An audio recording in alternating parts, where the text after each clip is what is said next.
দূষণের দাপট কোনোভাবেই থামছে না দিল্লিতে। দিনের বেলাতেও চলতে হচ্ছে হেডলাইট জ্বালিয়ে। বৃদ্ধি পেয়েছে স্বাস্থ্যগত সমস্যাও। পরিস্থিতি নিয়ন্ত্রণে কঠোর অবস্থানে প্রশাসন। কড়াকড়ি আরোপ করা হয় বাস চলাচলে।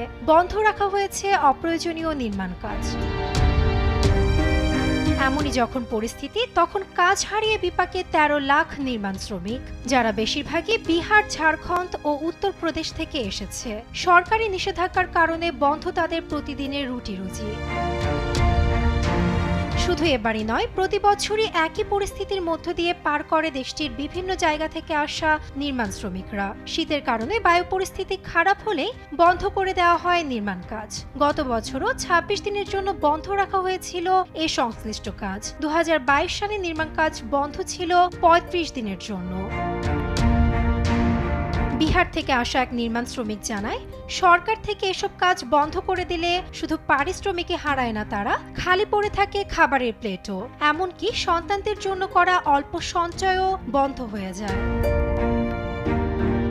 অনেকে আবার পরিবারের খরচ জোগাতে নিয়েছে অন্য কাজ।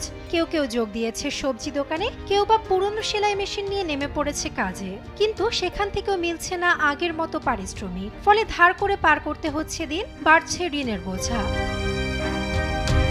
তবে সবকিছু ছাপিয়ে সরকার এখন গুরুত্ব দিচ্ছে বায়ু পরিস্থিতি উন্নয়নে।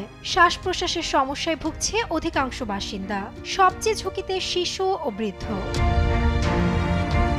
বায়ুমান সূচক 0 থেকে 50-এর মধ্যে থাকলে ভালো বলে বিবেচিত হয়। 51 থেকে 100 হলে সন্তোষজনক ধরা হয়। 101 থেকে 150 স্কোরকে সহনশীল বলা হয়। 201 থেকে 300-কে খারাপ ও 301 থেকে 400-কে অতিরিক্ত খারাপ বলা হয়। 401 থেকে 500-কে ভয়ঙ্কর বলা হয়। সেই হিসেবে ভয়ানক পরিস্থিতির দিকে ছুটছে দিল্লি। নাসরিন আক্তার, নিউজ ডেস্ক, দেশ টিভি।